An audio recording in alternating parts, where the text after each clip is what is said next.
I'm back. Rudrance for Black and White Network, and guess what? Myself and Mr. Matrix was right. The legendary Michele Tafoya is leaving NBC. Of course, last night was her last NFL broadcast on the Super Bowl. Legendary announcer on the sidelines. She is great at her job, but we absolutely believe she will be great at her next gig. We speculated, we called it, she would go into something involving conservative politics, and she has done just that. This pleases me to no end, so let's get to this. Michele Tafoya to co-chair campaign for Minnesota Republican governor candidate. Super Bowl was final NBC broadcast. Longtime sports broadcaster Michele Tafoya concluded her full-time career in business with Sunday's Super Bowl. Now she's entering politics.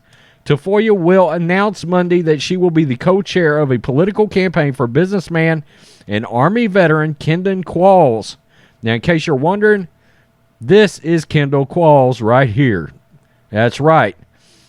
He is a black Republican, and I only bring that up because we will talk about why we actually think she was forced out over at NBC. She says she plans to make herself available to appear on shows that discuss politics and cultural issues and social issues found in the front of the newspaper. She will also appear in some form at CPAC in Orlando in late February. Bravo. Tafoya says her longer-range goal is to be part of daily or weekly program in some media where she discusses politics and her interest beyond sports. We called it exactly right. That's where we thought she was headed. Quote, "This is absolutely my decision," Tafoya told The Athletic's Richard Dicey.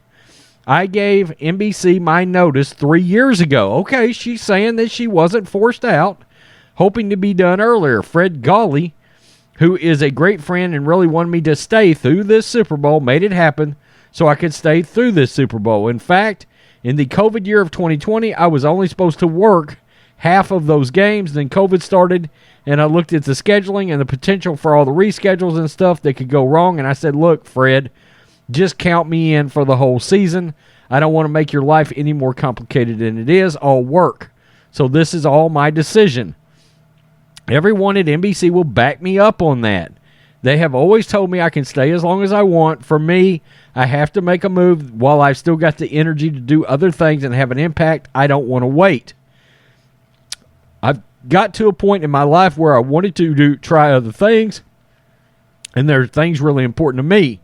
This is not to say that sports isn't an important field, that my job isn't an important job, but in my position, I was not as free to be as vocal about world events that I'm concerned about. It's not because I was told to shut up.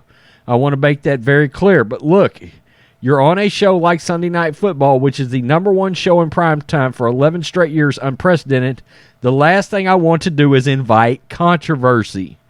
Tafoya worked 327 NFL games as a sideline reporter, including 5 Super Bowls.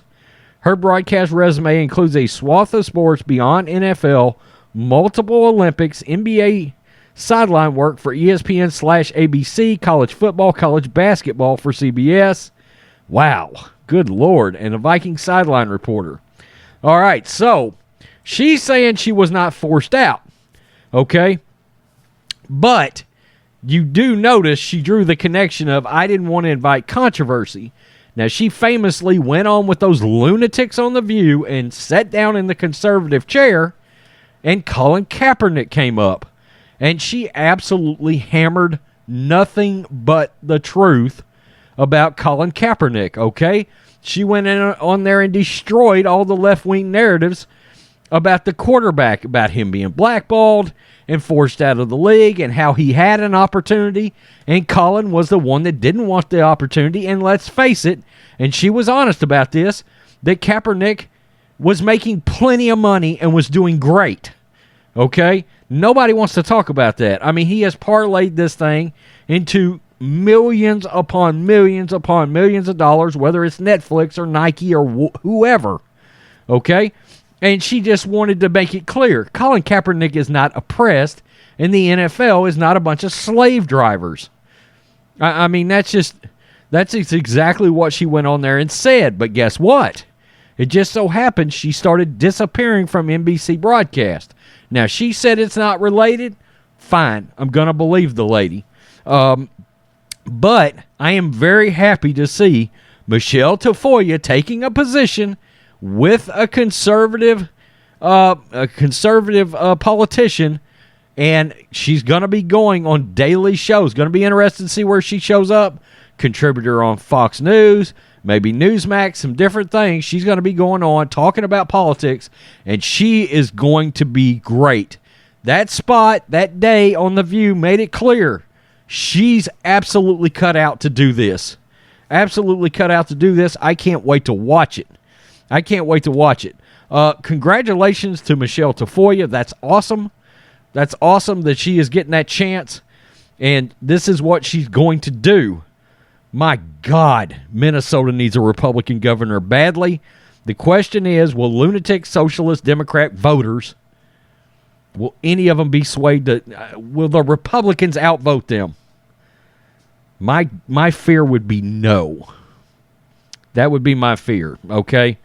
There's certain areas that are just really tough to break through. Minneapolis is going to be one of them. I can't imagine why anybody in this country would still vote Democrat. I mean, but they did. Look, they had a chance to recall Gavin Newsom in California. Those people called Larry Elder a white supremacist. He's black. This is not what we refer to as common sense in Texas.